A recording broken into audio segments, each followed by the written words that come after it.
Hi everybody, welcome back to Cat's Book Nook. Today is Sunday the 30th of September. Like I said a couple weeks ago, I wasn't going to post a video today because I wasn't supposed to read this week. Well, that didn't happen. So this is my weekly wrap-up video for the week of September 30th. Let's just get started. I got 6 books this week. Pretty sure that's right. Yeah, 6. 2 audio, 4 physical. The audiobooks that I got through this week were Everything by Nicola Yoon. It was okay. I think I gave it 3 stars because I saw it coming. And then the other Typist by Suzanne Rindell. Not.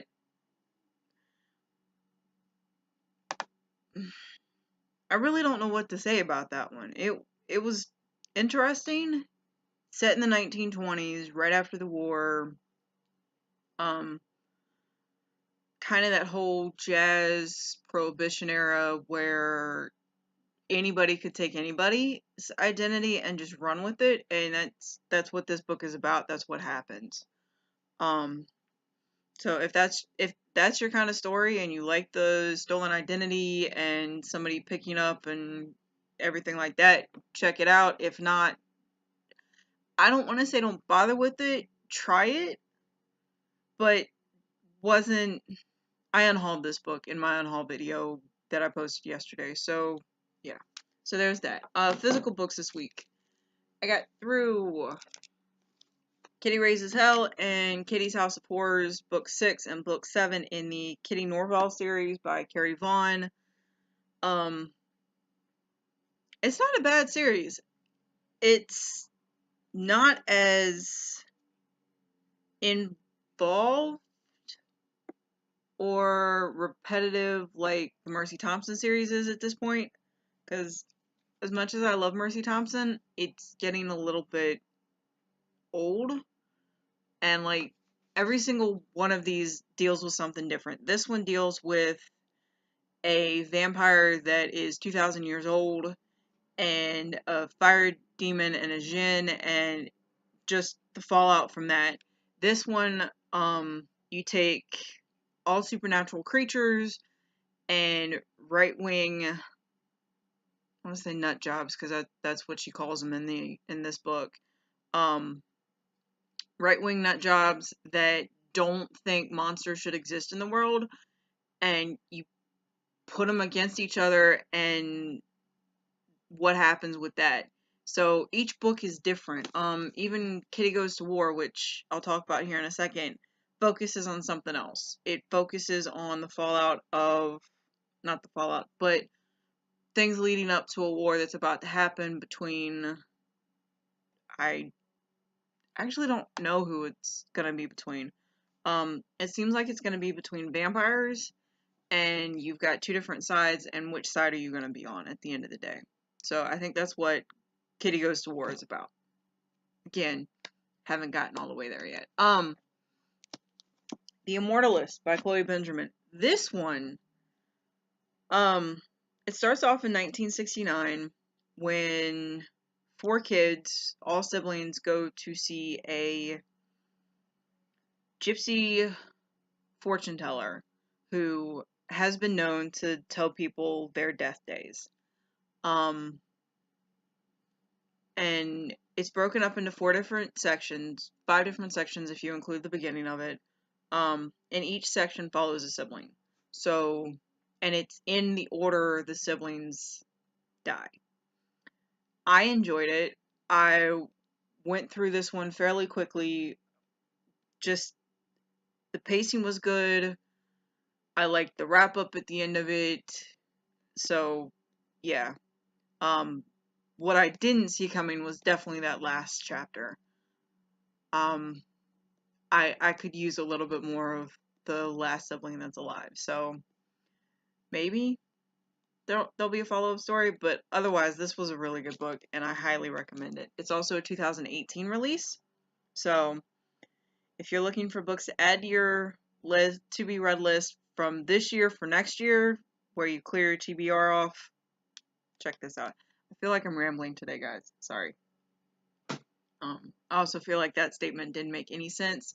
So there's this project that people that I've seen called Beat the Backlist, and if you go through you try not to read anything from the current year with that challenge. So that would be a book for next year's challenge to beat the backlist. It's just all sorts of fun stuff. Another 2018 release is Neverworld Wake by Marisha Pessl. I think that's how you say her last name. Wow. Holy crap. Wow. I followed this one. I followed this book with this one and just wow.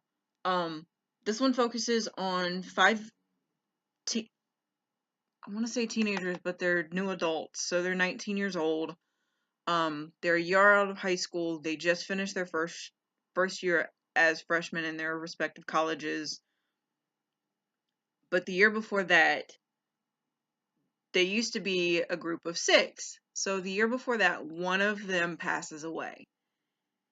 And this is them all coming to terms with how each of them had something to do with that one's death while they were trying to figure out which one of them survives the car accident.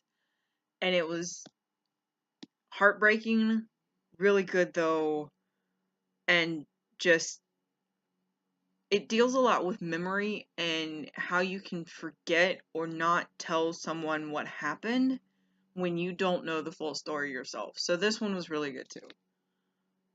Currently reading Kitty Goes to War. This is book 8 in the Kitty Norville series.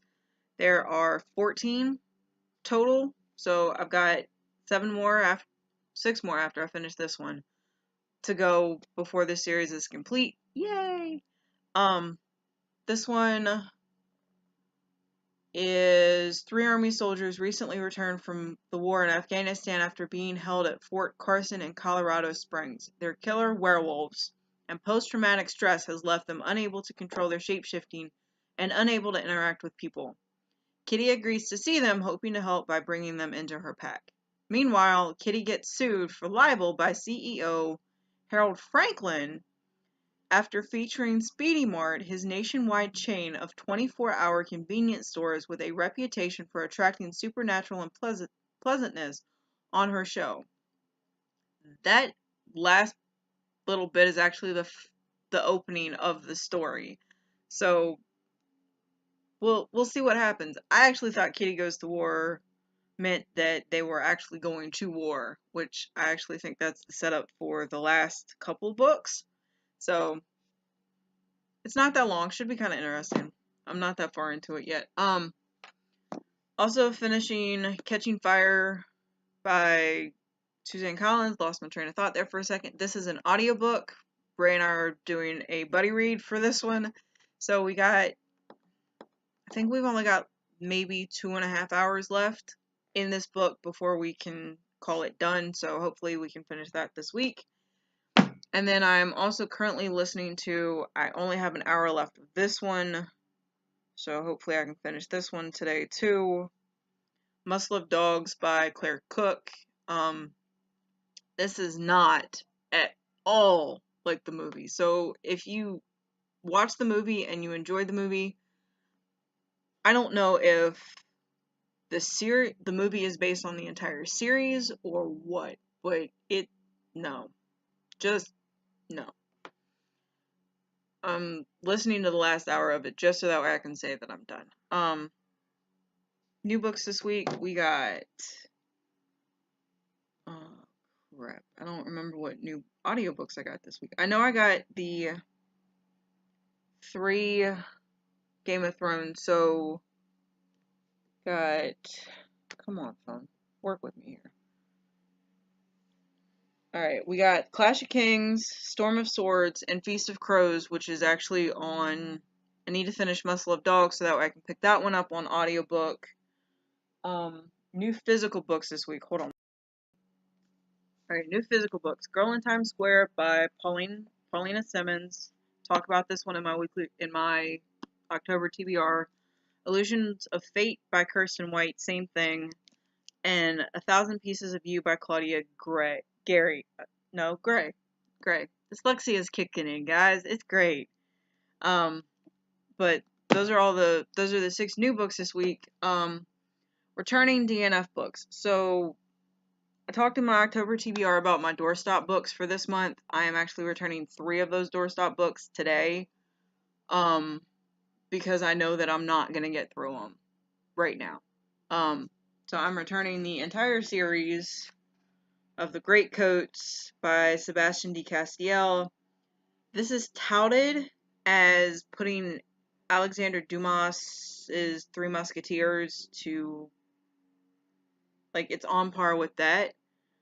It might be, but I started Traitor's Blade last night, and I didn't even get all the way through chapter 2 and put it down and went and did something else. So right now, mood reading, not interested in these books, and this book is actually due back tomorrow because I've renewed it 5 times already. Can't renew it anymore. So we're going to return it and hopefully pick it up. I don't know when I'm going to pick it back up, but I will end up picking it back up at some point. So with that, that is my weekly wrap-up video for this week. Sorry it's longer than normal, but yeah. Hope you guys have a great Sunday, and sorry for any background noise, because the windows are open. It is 63, 64 degrees here right now. It's beautiful outside, so yeah. Yeah, hope you guys have a great Sunday, and talk to you guys later.